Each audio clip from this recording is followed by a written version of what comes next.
commencer, ce que je vous propose, c'est qu'on va regarder ensemble des extraits de témoignages vidéo qui sont dans nos collections de personnes qui ont été déportées.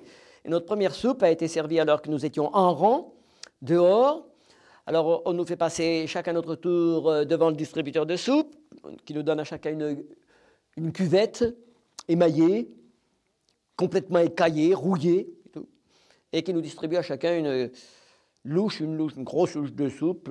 C'est un mélange de betterave, de farine, de poisson qui nous écœure au départ et que l'on ne peut d'autant moins avaler qu'on ne nous a pas distribué de cuillère ni de fourchette.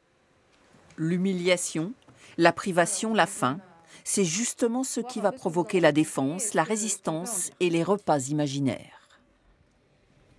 À Bergen-Belsen, on préparait notre repas le dimanche. Alors, on commençait par les hors-d'œuvre. Alors, il y a une fille, elle disait, qu'est-ce que tu fais comme hors-d'œuvre? Ben, elle dit, moi, je vais faire une salade de tomates. Alors, on commençait à couper les tomates. Après, on mettait des œufs durs en tranches. C'était bon, on salivait, on salivait. Le silence de la classe sonne comme une sidération. Le projet prend alors tout son sens. Ça les fait saliver, ça leur donnait envie. Et quand la soupe de betterave arrivait, ben, ils étaient quand même heureux parce qu'ils ont quand même mangé dans leur imaginaire ce qui leur plaisait. Les déportés étaient privés de leur humanité, même dans la manière de manger. Et donc convoquer l'imaginaire, s'imaginer s'attabler avec des amis, avec peut-être des beaux vêtements, une nappe, des couverts et manger des mets absolument délicieux. Oui, on s'échappe pendant 10 minutes, on n'est plus dans le camp, on est chez soi avec des amis.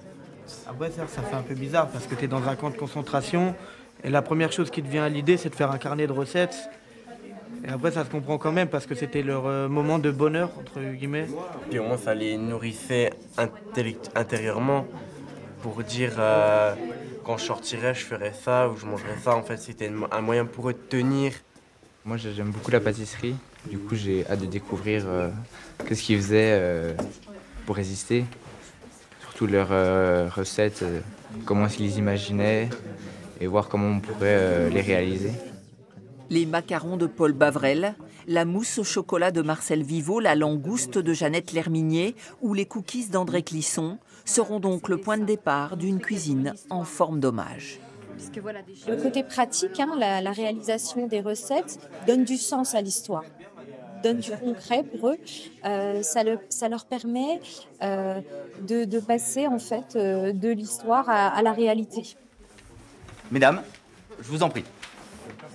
Est-ce que du coup vous avez déjà choisi une recette ou qu'il y en a une qui vous inspire? On est parti sur la base d'une mousse au chocolat, un classique, et on l'a agrémenté de chantilly avec de la mandarine. Marcel Viveau rêvait d'agrumes, son carnet clandestin les évoque, alors les élèves les cuisineront.